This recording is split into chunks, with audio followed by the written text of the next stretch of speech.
Muy buenas noches a toda la audiencia que hoy nos acompaña. Estamos en un webinar más de la Asociación Colombiana de Nefrología. Hoy contamos con un invitado especial, que es el doctor Jonathan Chávez, quien nos va a ilustrar sobre el tema de descongestión vascular. Pero ante todo quisiera agradecerle en nombre de toda la Asociación Colombiana de Nefrología, doctor Chávez, su presencia con nosotros. Sabemos de sus cualidades, la cual ahora el doctor David nos dará todos más o menos los detalles de su hoja de vida, pero en nombre de todos los nefrólogos colombianos queríamos agradecerle su colaboración y su deferencia con nosotros. ¿Oyó? Un gusto enorme. Muchas Gracias. gracias, Mauri, por invitarme. Muy amable. Y dejo al doctor David Ballesteros. Bueno, Para la... gracias, doctora Mauri. Muy buenas noches. Es un placer para mí presentar al doctor Jonathan Chávez, una persona con amplia experiencia en la nefrología. Él es jefe del Servicio de Nefrología Hospital Civil de Guadalajara, Fray Antonio Alcalde. Es profesor de la Universidad de Guadalajara, miembro del Sistema Nacional de Investigación, CONACYT. Doctor Chávez, para mí es un honor. Muchas gracias por participar en este webinar y un saludo muy especial desde Colombia. Qué amable, David. Muchas gracias de nuevo por estar aquí. Para mí es un honor poder compartir esto con ustedes. Antes de empezar, me gustaría comentarles que si alguien quiere la presentación o cualquiera de las referencias que verán en las diapositivas, tengo todo en PDF. Simplemente tómense la molestia de escribir al correo que está aquí abajo. La última diapositiva también aparecerá esta misma imagen. Por si se convencen y quieren escribir, bueno, pueden escribir al correo y les paso toda la presentación. Después tengo un Twitter que es un Twitter académico, aquí está en azul, en donde todos los días en la mañana y en la tarde pongo 2 artículos que considero de interés para la nefrología. Bien, mi conflicto de interés tiene que ver con máquinas de diálisis, con accesos vasculares, fármacos para diabetes, hipertensión, anemia, y lo más importante de todo es que soy nefrólogo y está polarizada para eso. Vamos a hablar del síndrome cardiorrenal. Como pueden apreciar en la imagen, es esta conexión cardíaca y renal que ha sido sin duda la interacción orgánica más estudiada en medicina. Me voy a centrar en específico en la parte central de la imagen, en donde la activación neurohormonal va a hacer que esta conexión y todo lo positivo o negativo que pase con ambos órganos se va a ver reflejado en el otro. Bien, hablando de congestión vascular, recordemos en esta imagen académica de cómo de manera analógica podríamos comparar a la cápsula de Gerota y al riñón, algo así como el cráneo y el cerebro, en donde el aumento de presiones va a impedir que este órgano siga creciendo. Específicamente la presión venosa central va a hacer que el órgano se expanda, pero la cápsula de Gerota, que es muy dura, va a impedir que este fenómeno se lleve a cabo, provocando una constricción de las arterias y dando un daño de tipo isquémico. Así que desde hace mucho tiempo sabemos, como en este metaanálisis, que la presión venosa central elevada incrementa el riesgo de daño renal agudo e incrementa el riesgo de morir. Por otro lado, en el famosísimo estudio ADER de hace muchos años, se corroboró que prácticamente la mitad de los pacientes que se hospitalizan con falla cardíaca congestiva ganan volumen cuando debería de ser todo lo contrario. Esos pacientes deberían de perder líquido, por eso están en el hospital, pero la mitad de ellos gana volumen. Así que nos vamos a ir en la plática de cómo tratar diuréticos, cómo tratar la sobrecarga de volumen con diuréticos. Bien, es muy importante tener el concepto de que cuando un paciente ingresa con falla cardíaca congestiva, si durante las primeras 24 horas se pierde volumen, este es el mejor escenario posible para ese paciente. De hecho, es muy probable que mientras más volumen sea, por ejemplo, 6 litros, sea menos posible que empeore la función de su riñón. Bajo esta misma línea, los diuréticos que utilizamos de manera histórica han sido diuréticos como furosemida, torsemida y bumetanida. En esta imagen pueden ver torsemida en verde, furosemida en morado, bumetanida en azul. Recordemos que estos fármacos ingresan por la membrana vasolateral, por el túbulo renal con los canales OAT1 y OAT2. Ingresan al túbulo renal y ya se van hasta el asa de Henle, en donde actúan en el asa ascendente en el sodio potasio 2-cloro. Y cada uno de estos fármacos tiene atribuciones importantes y únicas que hace que uno pueda ser mejor que el otro. Vean aquí en la primera columna furosemida, torsemida y bumetanida, que su biohabilidad y biodisponibilidad pudiera hacer que ustedes decidan uno o el otro. Sin duda, por mucho, furosemida es el que más utilizamos. Pero yo creo que existe algo de referencias que en pacientes agudos sería mejor torsemida. Vean el motivo de esto, un metaanálisis de 19 estudios en donde se vio que torsemida comparado contra furo mejora la funcionalidad cardíaca, reduce hospitalizaciones y reduce el riesgo de morir y de todas las causas de muerte, por algo cardíaco todas las causas de muerte. Así que informaciones como este tipo de metaanálisis creo que favorecen la utilización de torsemida sobre furo. Pero yo no sé en Colombia, pero al menos en México nada más hay furosemida. Bien, continuando sobre esta línea, vean las dosis de furosemida que existen en diferentes publicaciones de nefrología y el motivo de esta imagen es que no le tengamos miedo a dosis altas de furosemida. Por ejemplo, noten en la ficha técnica del fármaco que podemos dar hasta 1500 miligramos al día. Yo, honestamente, habitualmente es difícil que llegue a esa dosis. Lo común es que mi dosis máxima sea 960 miligramos. Pero bueno, creo que la idea es clara, hay que dar una dosis alta.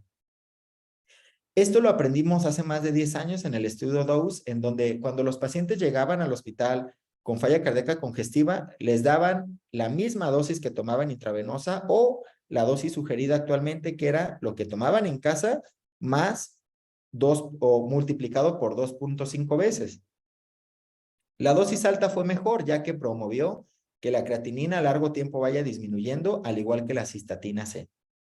Así que también esto tiene que ver por la farmacodinamia de los diuréticos de asa. Vean la imagen típica de la clase de farmacología, en donde un paciente sano es esta línea azul. Un paciente sano que le das poquita furo no pasa nada, no orina sodio, pero cuando empiezas a darle 5 o 10 miligramos, empieza a orinar cada vez más sodio. Esa curva es ascendente, prácticamente vertical, hasta llegar a un techo, en donde a partir de esto, a pesar de lo que le des de diurético, ya no va a orinar más sodio.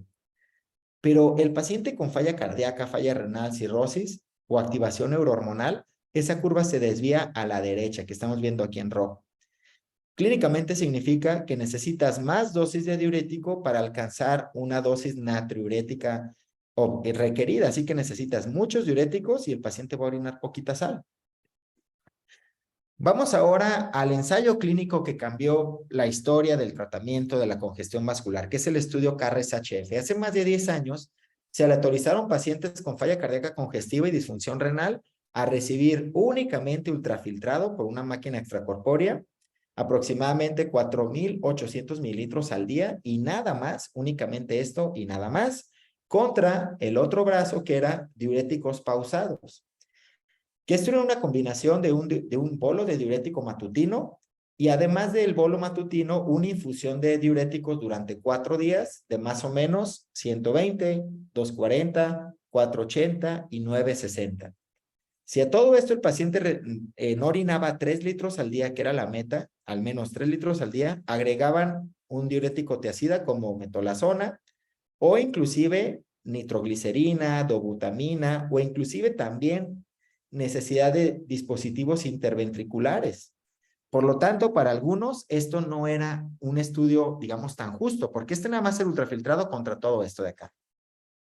El estudio fue importante porque demostró que con diuréticos pausados pierdes exactamente el mismo volumen, pero la tendencia de las creatininas era mejor con diuréticos, porque con diuréticos inclusive iba disminuyendo la creatinina y con ultrafiltración podría aumentar.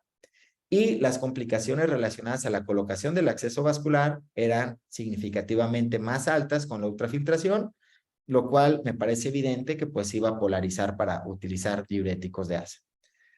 Por lo tanto, todas las guías cambiaron y, por ejemplo, esta es la guía de la Sociedad Europea de Cardiología, en donde ellos recomiendan fuertemente que en ese paciente hospitalizado congestivo tengas un mínimo de diuresis de 3 litros al día. Si no obtienes 3 litros al día, hay muchas estrategias que puedes utilizar, las van a escuchar más adelante en mis diapositivas. Pero bueno, creo que esta es la primera métrica relevante, obtener 3 litros al día para promover una descongestión apropiada. Bueno, ahora enfoquémonos en mecanismos que causan y que no causan resistencia a diuréticos. La diapositiva, de hecho, me parece muy, muy importante sobre las cosas que no causan resistencia. Pero noten esta tabla que están viendo en la figura, de cómo hay muchas cosas de que no causan resistencia que históricamente hemos creído que sí. Por ejemplo, la reducción de la función cardíaca no causa resistencia a diuréticos, dosis altas de sodio, tasa de filtrado reducida, la reabsorción postdiurético de sodio, la reabsorción del túbulo proximal de sodio, la hipoalbuminemia, albuminuria o los iones orgánicos. Eso no causa resistencia. Mejor enfoquémonos en las cosas que sí las causan para tratar de romperlas. Por lo tanto, las cosas que están fuera del túbulo renal, por ejemplo, el corazón, la albúmina, entre otras, representarían más o menos el 25% de las resistencias. Y el otro 75%, que insisto, es de lo que nos debemos de preocupar los nefrólogos, son que el túbulo renal no tenga una apropiada inhibición o funcionalidad como para que el paciente esté orinando sal y agua. Esto creo es lo relevante. Enfoquémonos en ese 75%. Así que vean esta pregunta típica. Un paciente que es consumidor crónico de furosemida, como el de falla cardíaca, falla renal, la pregunta es, ¿la resistencia a diuréticos es por una mala entrega del túbulo renal? Es decir, que llegue poquita furo al túbulo renal o que esa furosemida tenga poca respuesta. ¿Cuál de las dos es la más apropiada? Mala entrega o mala respuesta, ¿no? Aquí está. Bueno, este estudio demostró que es una corte de pacientes con falla cardíaca congestiva, que este evento se explica por una mala respuesta al diurético, no por una mala entrega. Insisto, creo que esta es la relevancia de la novedad de este estudio, ¿no? Vean la entrega tubular del diurético es la misma, se entrega la misma furo ahí, pero vean la respuesta, es como 1/3 menos, ¿no? Es como 2/3 menos. Así que es muy importante considerar eso para darle dosis apropiada. La respuesta a furo es mejor en los pacientes que no tomaban furosemida antes que en los que ya la tomaban previamente. Creo que esto ya lo sabíamos desde antes. Existe un nuevo modelo de inteligencia artificial que tiene una especificidad muy alta para predecir qué paciente tiene resistencia a diuréticos. Toma 4 valores como creatinina alta, sistólica baja, cloro bajo y una edad avanzada, con un área debajo de la curva de 0.69, que bueno, pues es más o menos aceptable, prediciendo qué paciente va a tener resistencia a diuréticos. Bien, ¿qué tal? Una pregunta también típica, como les decía en pases de visita, dar furosemida en bolo o infusión, o ambas, ¿no? En este metaanálisis de 18 estudios podemos apreciar que inclusive en el espectro de falla cardíaca es mejor bolo más infusión, insisto, bolo matutino más una infusión continua de 24 horas. ¿Por qué esto cambia de manera significativa? Casi 300 mililitros más de orina y casi 800 gramos más de pérdida de peso, comparado contra cualquiera de estos solos. Inclusive el estudio DRAIN, que estamos viendo a continuación, es un ensayo clínico italiano en donde a los pacientes con, digamos, a los pacientes con alto riesgo de resistencia, vean las características de ellos. Edad de 58 años, fracción de eyección de 19%, 240 de furo, hiponatremia, ProBNP muy alto y creatinina y tasa de filtrado anormales. Vean, eran pacientes de alto riesgo de resistencia.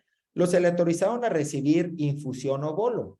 Y los pacientes que recibieron infusión tuvieron casi 3 veces más probabilidades de descongestionarse apropiadamente, tuvieron más diuresis, como prácticamente 2,000 mililitros más de diuresis o 1,500, algo así. Y aparte, digamos que el radio de furosemida contra la efectividad diurética fue mayor. Así que esa es mi sugerencia también. En ese paciente con alto riesgo de resistencia, den bolo más infusión. Y obviamente la furosemida tiene muchísimas cosas positivas. El racional de dar furosemida es alcanzar un balance negativo de sodio y agua. Disminuye las presiones de hielado ventricular, la dilatación ventricular, la regurgitación, mejora la función cardíaca y la función renal. Pero además también tiene efectos positivos en la síntesis de prostaglandinas, relaja el músculo liso y hace esa vasodilatación renal y pulmonar que alivia el edema agudo pulmonar. Pero hay probablemente 100 cosas malas de furo, ¿no? La furosemida provoca una orina hipotónica que va a promover que se active el sistema neurohormonal y el paciente empiece en una máquina de ganar más sodio, agua, y así consecutivamente. Así que nosotros, si incrementamos mucho furosemida, podríamos hacer que el paciente se vaya a casa descongestionado, pero con una actividad muy alta del sistema neuroadrenal que haría que gane sal y agua en los próximos días o semanas. Aparte de esto, provoca daño renal agudo, hipocalemia, alcalosis metabólica, hipomagnesemia. Hay datos de otoxicidad, es impredecible, tampoco no puede decir que le voy a dar tanto y va a orinar tanto, y hay muchos pacientes que desarrollan resistencia. Por lo tanto, recordemos también que los diuréticos de asa solos son a veces insuficientes en algunos pacientes. Vean esta postura en donde se ha dicho que solo el 15% de los hospitalizados con falla cardíaca congestiva logran descongestión a 3 días del tratamiento. Esta es una pésima noticia porque eso equivale a mayor mortalidad y más días de estancia hospitalaria.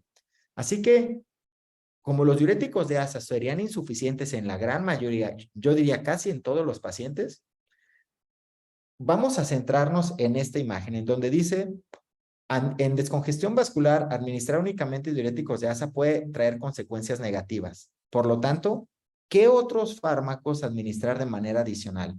Las siguientes diapositivas discutiré acetazolamida, tiazidas, gliflocinas o algunos otros truquitos que les voy a comentar.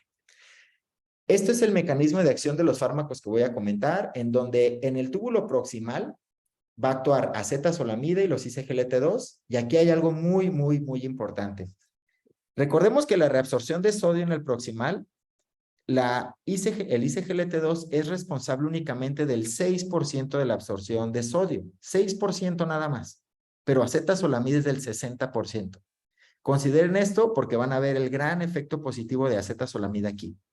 En el asa de Henle, diuréticos de asa como furosemida, en el túbulo contorneado distal como tiazidas, en el colector como por ejemplo el ENaC o inclusive baptanos más abajo, ¿no?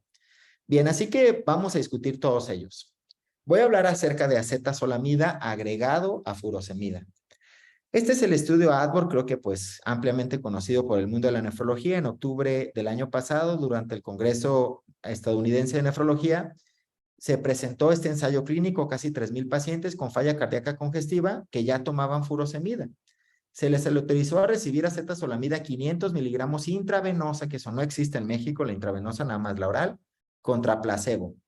Y demostró que acetazolamida incrementa 46% la probabilidad de que el paciente alcance una descongestión apropiada, que era un compuesto de algunas métricas que están viendo aquí arriba. O sea, se descongestionan más probable, ¿no? Pero eso significó que acetazolamida durante 3 días de tratamiento, 3 días, hayan orinado 500 mililitros más. Honestamente, a mí se me hace honestamente algo muy mediocre que únicamente hayan orinado 500 mililitros más. No es tanto volumen en verdad. Recuerden que nuestra métrica aquí, acorde a la guía, son 3 litros de orina. Así que en 2 días que orines 500 más, pues no se me hace mucho más. Y además, esto es muy importante, la diferencia absoluta de sodio era de 98. La diferencia entre grupos de sodio fue de 18 nada más. Consideren ese número, va a ser muy relevante más adelante. Por lo tanto, este estudio dijo que acetazolamida agregado a todo lo demás era importante. Recientemente hubo un post-hoc, esto se publicó hace unos días, nada más, un post-hoc de ese ensayo clínico ADBOR, en donde agregar acetazolamida promueve que orines más sodio. De hecho, la gran mayoría de los pacientes alcanza más de 80 de sodio urinario. Y a partir de aquí voy a mencionar muchísimo el sodio urinario porque esta va a ser la métrica más importante en pacientes congestivos, el sodio urinario y no el volumen urinario. Por ejemplo, con acetazolamida, el 81% de los pacientes va a orinar más de 80 milimoles al día de sodio. De nuevo, acuérdense que esto va a ser muy importante, ¿eh? Y vean esta figura de sobrevida en donde se puede apreciar que la readmisión o muerte, readmisión por falla cardíaca o muerte, si un paciente le das furo y acetazolamida y orina menos de 80 en un día de sodio, su mortalidad es de 60% a 3 meses, comparado a aquel paciente que le das furo y acetazolamida y orina más de 80 de sodio, su mortalidad es nada más de 26%.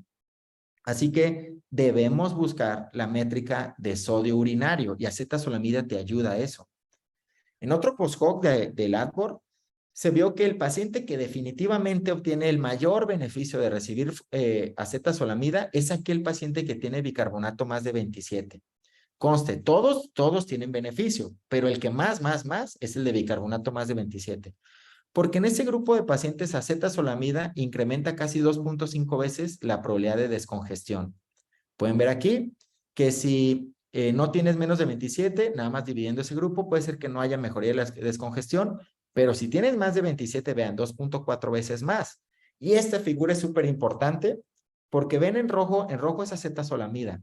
Vean cómo esta es la probabilidad de que un paciente tenga el porcentaje de pacientes que tienen alcalosis metabólica, ¿no? Bicarbonato más de 27. Vean en rojo, acetazolamida va a mantener bicarbonato bajo, pero puros diuréticos de ASA va a incrementar el bicarbonato, vean en azul. Eso es importante. Acetazolamida evita que el bicarbonato suba. Bien, continuando con la elección de fármacos, ¿no? Ya tienes furosemida, ¿qué tal si agregas un tiazida?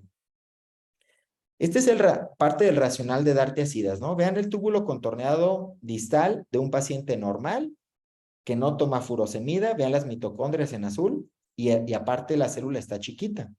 Pero vean un paciente que toma furosemida desde antes. Vean la célula qué grande está, se hipertrofia y aparte se llena de más mitocondrias y además se llena de más receptores de sodio-cloro. Y por lo tanto, ese paciente, si le das poquita tiazida, ya que ya toma furo, un poquito de tiazida, vas a promover más diuresis y más natriuresis. De hecho, eso se ha visto en ensayos clínicos como este que están viendo aquí, en donde dieron hidroclorotiazida 50 miligramos y eso promovió mayor pérdida de peso, específicamente más de 400 gramos de pérdida de peso. Es algo positivo, por supuesto. Vean otro ensayo clínico, el famoso Clorotic, un ensayo clínico muy reciente de cardio, en donde hospitalizados por falla cardíaca congestiva que ya tomaban furo, los aleatorizaron a tener placebo o hidroclorotiazida. Y notaron que los que reciben hidroclorotiazida orinan 375 mililitros más de diuresis, pierden 1,1 kg más de peso, pero el gran pero fue este, que el 46% de los hidroclorotiazida hizo daño renal agudo, comparado contra nada más 17 del placebo, y también hubo mucha más frecuencia de hipocalemias, potasio menos de 3, 40 contra 16%. Así que pudiéramos decir que sí das más diuresis, sí alcanzas descongestión a un alto costo. Bien, ¿qué tal si mejor en vez de estos dos agregamos un ICGLT2? Conste, ya tienes furo, ya lo estás descongestionando, agregar ICGLT2. El primer estudio en este tipo fue el EMPAG-HF, en donde un ensayo clínico chiquito les dio EMPA 25 miligramos al día contra placebo. Conste, a menos de 12 horas del ingreso, es decir, en cuanto se ingresaba al hospital, ¿no? Rápido, a menos de 12 horas del ingreso. Los pacientes al final de 5 días orinaron 2.200 mililitros más, que es aceptable, bastante bueno. A un mes la función renal se mantuvo estable y vean la disminución de NT-proBNP durante 5 días fue de más del 30%. Todas estas son métricas importantes. ¿Qué tal otro ensayo clínico de 80 pacientes, el EMPA Response, en donde aleatorizaron a pacientes a EMPA o placebo con falla cardíaca congestiva, en donde podemos apreciar, disculpen, que es más probable que tenga un efecto positivo a largo plazo, por ejemplo, a 60 días y 90 días con menos rehospitalizaciones por falla cardíaca. Este estudio no cambió biomarcadores como el NT-proBNP ni los días de estancia y prácticamente ningún efecto positivo en lo agudo, pero los pacientes orinaron más, que fue lo rescatable de este estudio, ¿no? Más o menos 500 mililitros más. Hay otro ensayo clínico que es el EMPULSE, en donde aleatorizaron de nuevo pacientes con falla cardíaca congestiva a 10 miligramos de EMPA contra placebo y los pacientes que recibían ICGLT2 de manera inmediata en la hospitalización tuvieron 36% más beneficio clínico evaluado por el compuesto de muerte, evento cardiovascular o un cuestionario de falla cardíaca. Así que el ICGLT2 de manera inmediata junto con furo parece ser una excelente opción. Aparte, seguían perdiendo peso, vean, 2 semanas después perdían más de 2 kilos. El último ensayo que les voy a presentar, dice GLT2, es este, en donde pacientes con, de nuevo, casi 100 pacientes aleatorizados a recibir DAPA por 6 días, no deteriora la función renal, disminuye la necesidad de diuréticos 50%, bajan 1 kilo de peso y tuvieron misma mortalidad. Inclusive hay metaanálisis de esto, ¿no? Iniciar el ISGLT2 durante la hospitalización por falla cardíaca. Vean cómo de manera positiva disminuyeron 30% las causas de muerte, rehospitalización y aumentaron puntajes de calidad de vida, pero no se asoció a daño renal, a hipotensión o a hipoglicemia. Así que aparte de ser efectivos, son bastante seguros. Y vamos a ir al último ensayo clínico en donde el ISGLT2 en esos hospitalizados con falla cardíaca congestiva aumentó el sodio. Recuerden que muchos de ellos tienen hiponatremia. Aumentó 3.5 el sodio comparado contra placebo. Y este es el estudio más nuevo. Este estudio tiene 2 días publicado, en donde por primera vez en la historia compararon falla cardíaca congestiva con diuréticos, agregar o ISGLT2 o metolazona, un diurético tiazida. Primera vez que se compara uno contra el otro. Se demostró que en este caso fue dapagliflozin 10 miligramos al día. Se demostró que pierden exactamente el mismo peso y las líneas B descienden exactamente igual a 4 días del tratamiento. De hecho, esto le da efectividad al fármaco, el ISGLT2, por supuesto. Es igual que al tiazida. Acuérdense que el tiazida teníamos 10 años utilizándolo. Pero vean esto muy interesante. El BUN, la creatinina, potasio y sodio. El ISGLT2 promovió que el BUN fuera estable, se mantuviera estable y que la creatinina también estable y que el potasio y el sodio, el potasio no cambió y el sodio inclusive mejoró. Así que puede ser igual de efectivo el ISGLT2 y más seguro que un tiazida. Para que lo consideren. Primera vez que se publica algo así. Bien, recuerden lo que hemos dicho hasta a partir de ahora. El paciente ya toma diuréticos. ¿Qué tal si le agregan empagliflozin, hidroclorotiazida o acetazolamida? Primero, la primera figura. Lo que vas a ganar de orina agregando estos fármacos va a ser 12% más con acetazolamida, 26% más de orina con hidroclorotiazida y 28% más con empagliflozin. Es decir, tampoco crean que agregar uno de estos va a cambiar radicalmente la diuresis de un paciente. Por ejemplo, si alguien orina 2000 y agregan acetazolamida, va a orinar 2200 cuando bien les vaya, ¿no? Si agregan hidroclorotiazida, 2250. O sea, no es un cambio radical. Ahora, aquí está, en términos, digamos ya ahora sí, numéricos, ¿no? Si agregan acetazolamida, van a ganarle 250 mililitros de orina, hidroclorotiazida casi 400 mililitros de orina y empagliflozin 385. El mensaje que les quiero dar es claro. Estos fármacos van a hacer que orines más, está perfecto, pero tampoco van a cambiar radicalmente el panorama, pues. Bueno, vamos a ir a los otros trucos que les decía. Agregar otras cosas a diuréticos de ASA. ¿Qué tal? Esto es muy importante. Esto es siempre, siempre, siempre. El paciente que tenga dosis altas de diuréticos de ASA debería de recibir un YECA o ARA2. Esto reduce 64% el riesgo de morir y como pueden ver en la figura, el racional de dar un YECA o ARA2 es desactivar esa reactivación neurohormonal que están haciendo los diuréticos de ASA con la orina hipotónica que están promoviendo. Tú les quitas esta hiperactividad del sistema renina-angiotensina con el YECA o ARA2. Yo doy Telmi, pueden dar valsartán o el que ustedes quieran. Hablando de esto, ya estamos entrando a esta área que se llama multisegmentaria, dar todos fármacos juntos, ¿no? Esta es una corte, no es un ensayo clínico, en donde le dieron a pacientes con cardiorrenal 1 y sobrecargados acetazolamida 250 cada 8, furosemida intravenosa 200 cada 6, metolazona y espironolactona. De estos pacientes que eran resistentes a diuréticos, el 62% respondieron con esta terapia que les dije arriba. Y para este grupo de autores, responder era que orinaras 1 litro más al día, 1 litro más, como ven en esta imagen. Es bastante aceptable, 1 litro más es mucho, de hecho, es algo positivo, ¿no?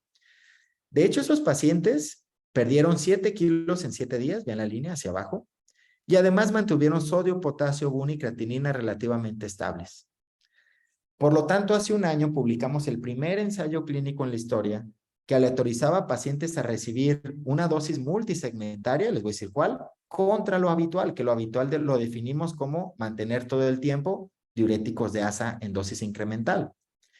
Este fue el racional del estudio. Aleatorizamos a recibir lo de antes, que era furo, 100, luego 200, luego 300, luego 400, o sea, incremental de furo, o la dosis estable de furo, vean, 100, 100, 100 y 100, todos los días 100, pero además clortalidona aquí en rojo o espironolactona en azul. Es decir, esto es multisegmentario contra nada más aumentar furo.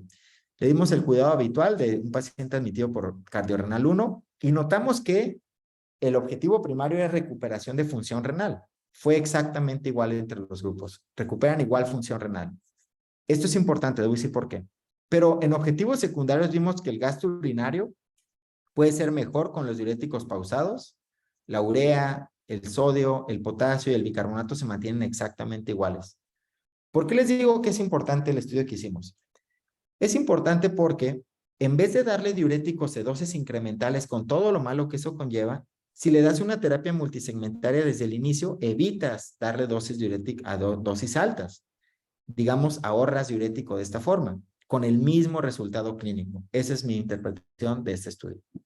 Continuando igual, recientemente se hizo unos autores identificaron 5 pacientes que tienen fenotipos distintos en falla cardíaca congestiva. O sea, 5 pacientes que tú puedes decidir qué diurético le puedes dar acorde a ese fenotipo. Aquí están los 5 tipos, no los voy a decir todos, creo que vale la pena concentrarnos en el perfil 4 y en el perfil 5, que son los pacientes más malos, pues. Lo pueden ver aquí representado en imagen, ¿no? Bien, el perfil 1 es el paciente más sano, en donde nada más diuréticos de asa está bien. El perfil 2 necesita diuréticos de asa y a lo mejor un tiazida.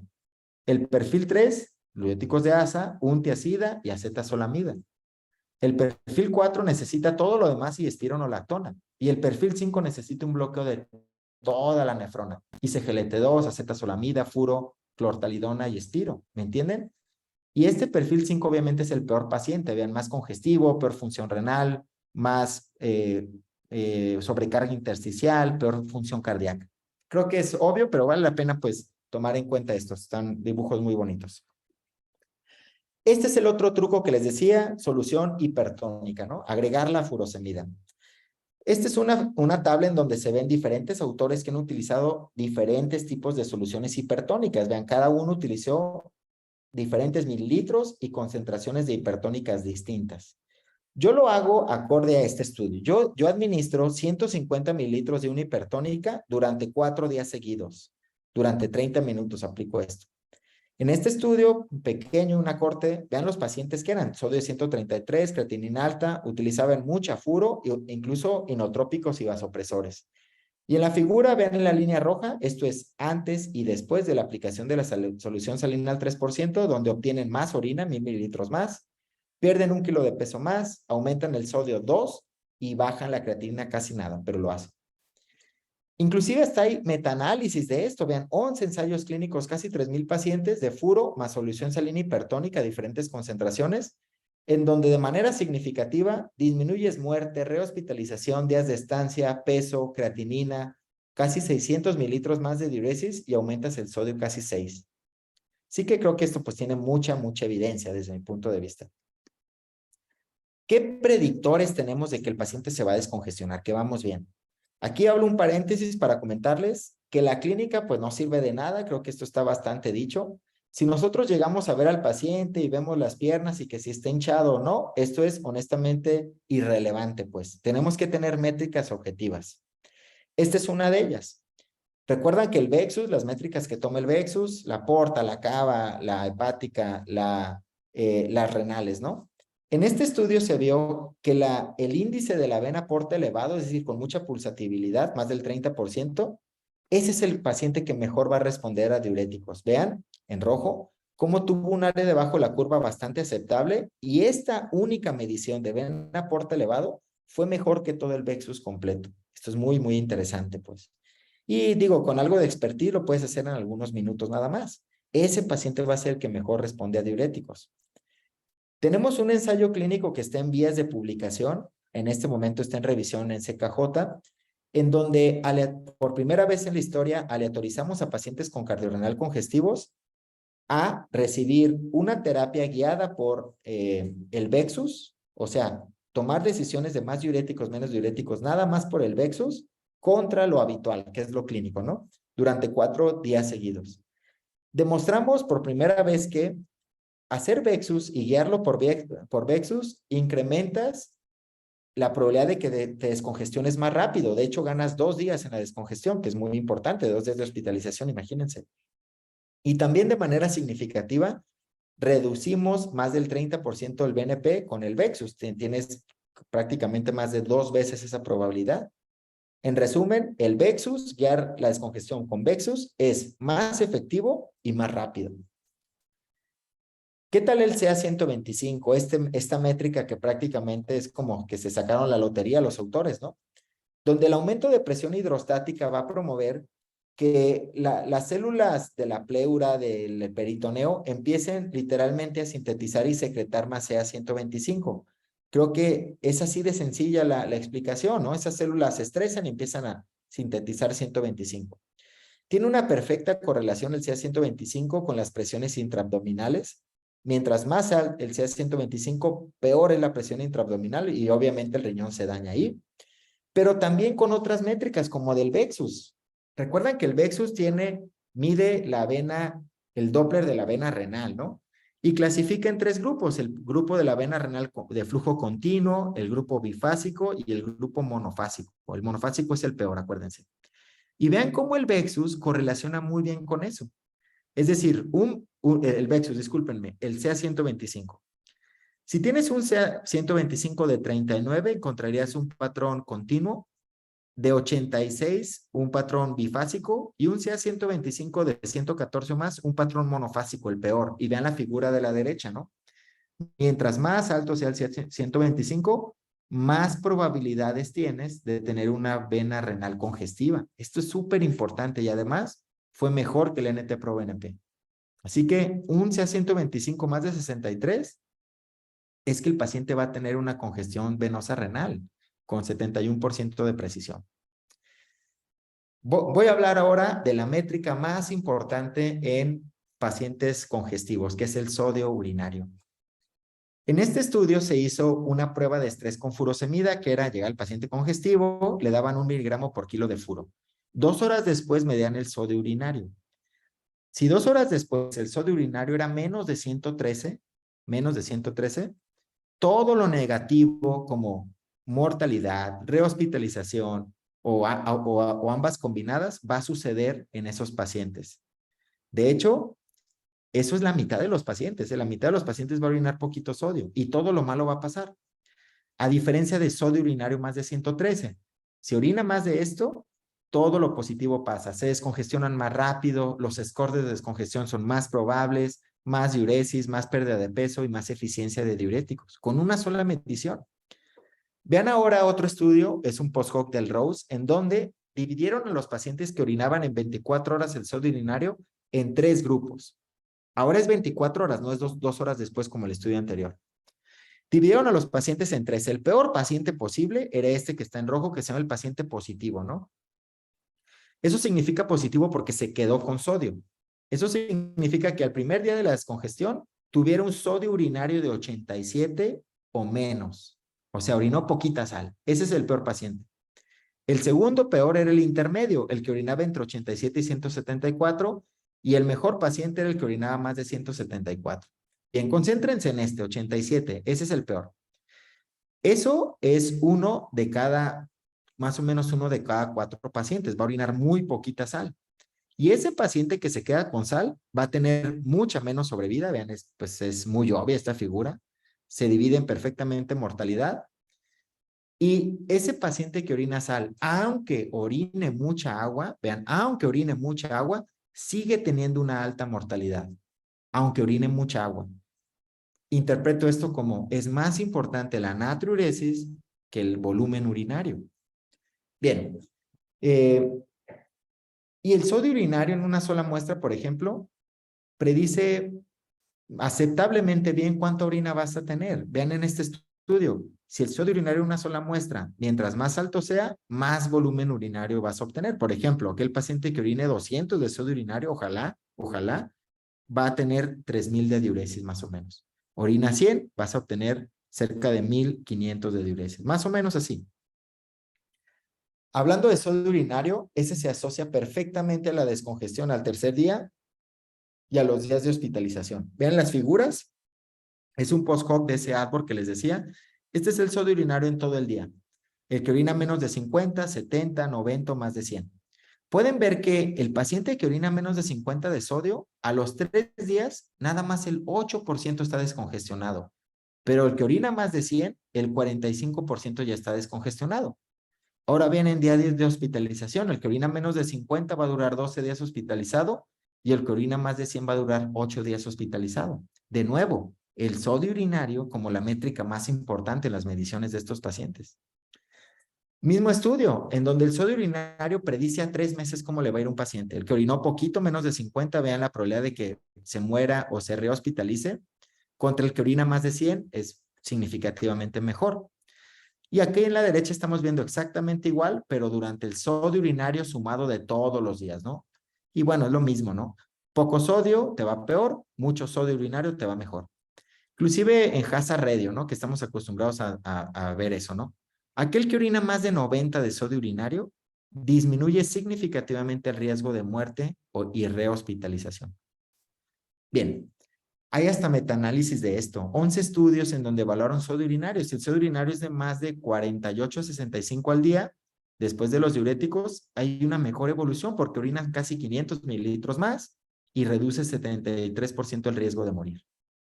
Bien, ¿qué tal esto que a mí me enseñaron en la escuela que hoy yo diría sirve de poco o nada, ¿no? Que a la furosemida le agregues albúmina intravenosa.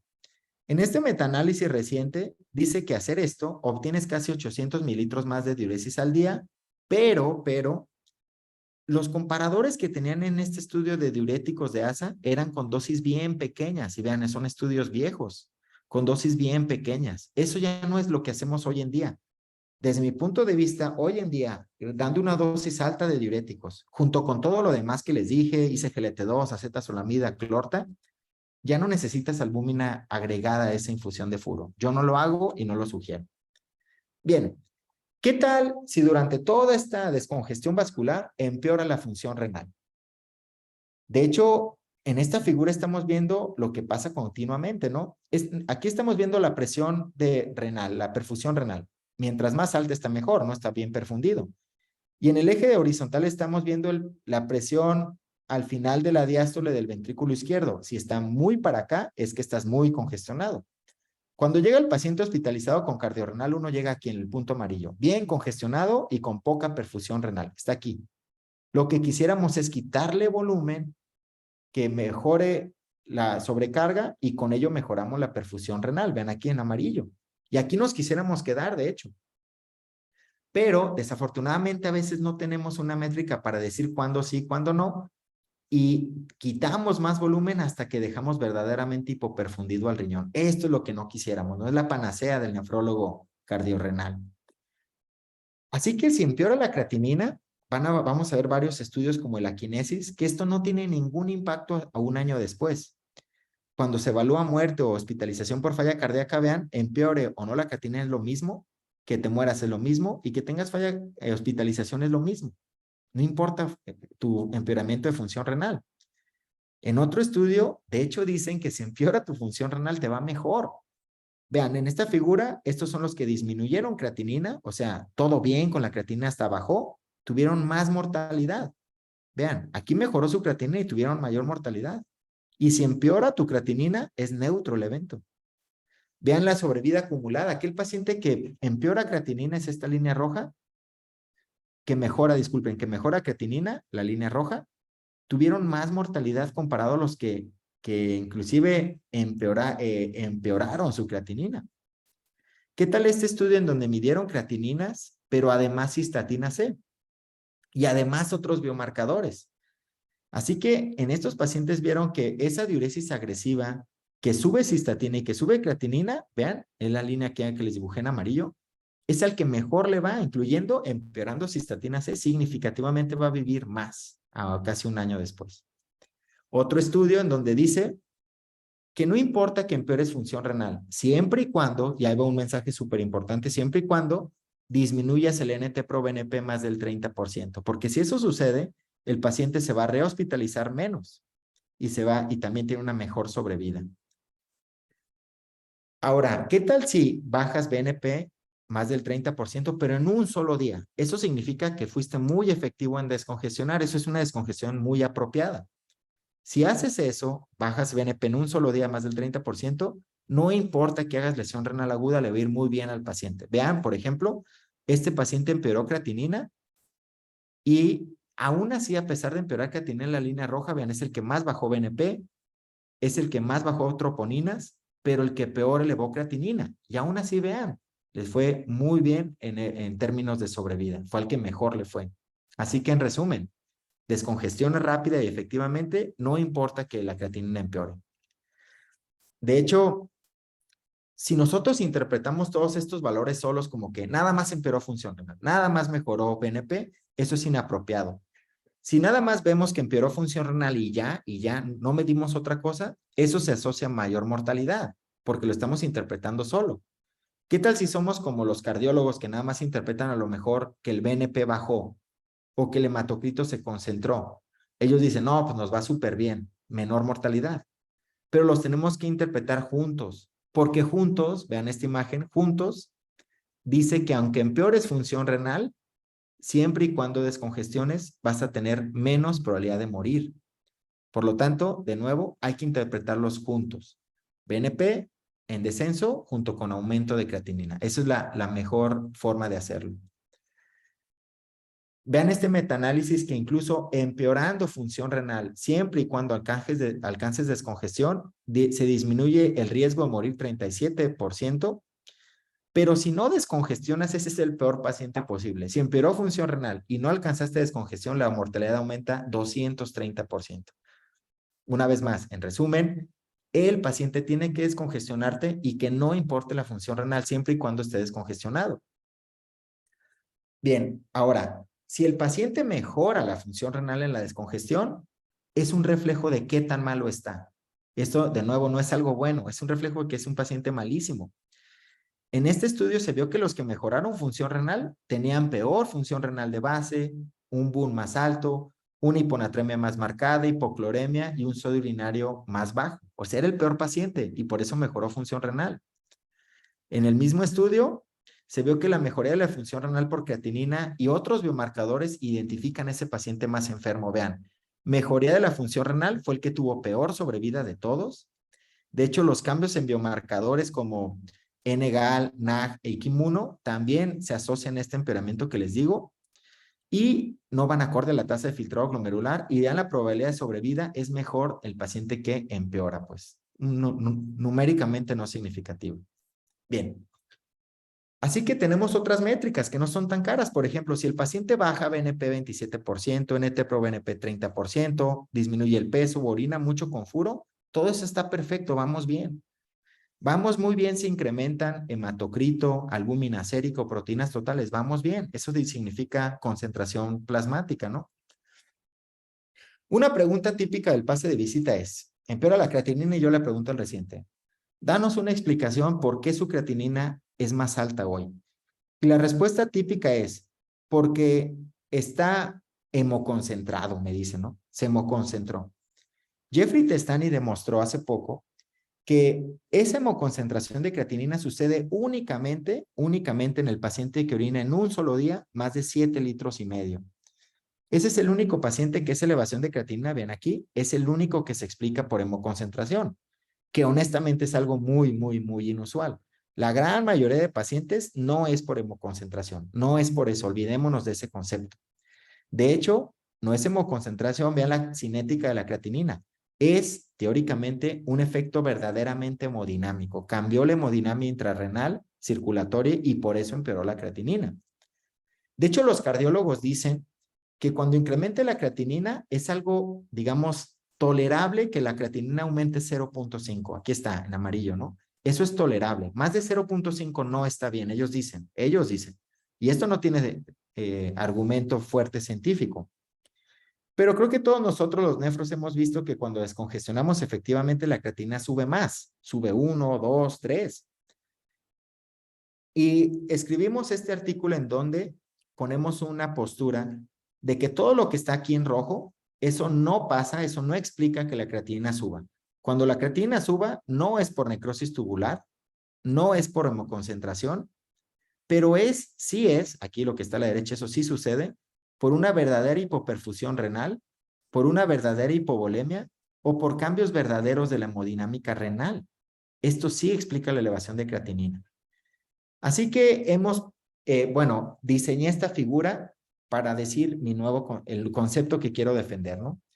En el paciente con cardiorrenal 1 que llega bien congestivo, bien aquí en azul, es como tiene mucha agua, pues, empezamos la descongestión como ustedes quieran. Y empezamos a ver primero que la creatinina, el primer ejemplo, que sube 0.3. Recuerden que los cardiólogos están cómodos con 0.5 para abajo. Sube 0.3. Y aquí todos estamos contentos, ¿no? Pero ¿qué tal si su creatinina sube 1? ¿Qué tal si sube a 3? ¿O qué tal si sube a 20 la creatinina? Yo creo que aquí existe un sweet spot, aquí, que no es 0.5, estoy convencido de eso, que a lo mejor es 2, que a lo mejor es 3 de creatinina, en donde ese paciente, siempre y cuando lo hayas descongestionado, como está aquí la figura, vean, menos agua, la evolución MAKE y los MACE es significativamente mejor. Esa es mi postura. Y lo vamos a mostrar en poco tiempo. Estamos haciendo una corte de casi 150 pacientes que vamos a medir esto. ¿Qué tal? Por último, son 3 minutos más, de máquinas extracorpóreas en casos de refractariedad a diuréticos. Eso es mejor, sin duda. Vean.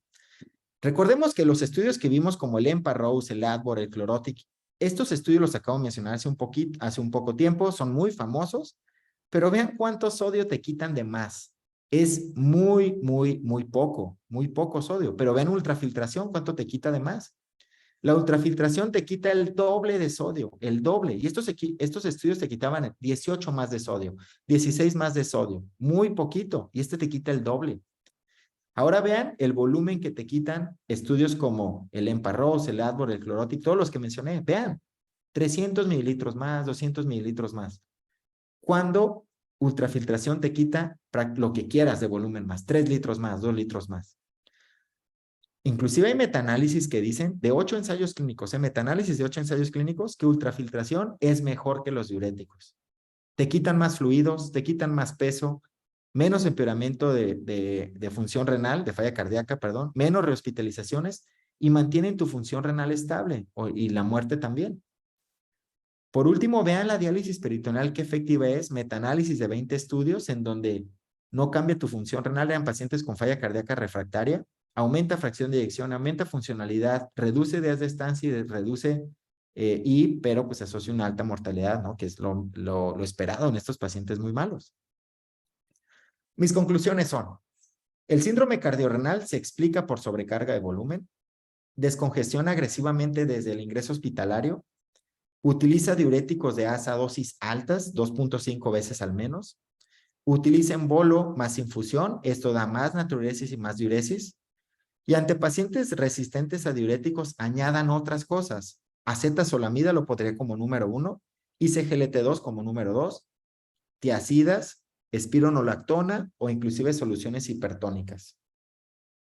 No importa que empeoren la función renal siempre y cuando estén descongestionando. Si no se lograron descongestionar, es muy importante el empeoramiento de función renal. Al revés, si lo hicieron, no importa la elevación de creatinina. Pero ¿qué tanto no importa la elevación de creatinina? ¿Cuánto incremento es mucho incremento? No lo sé. Creo que nadie lo sabe hasta hoy. Muchas gracias por su atención. Estaría muy contento de responder preguntas y oír sus comentarios. Muy amable.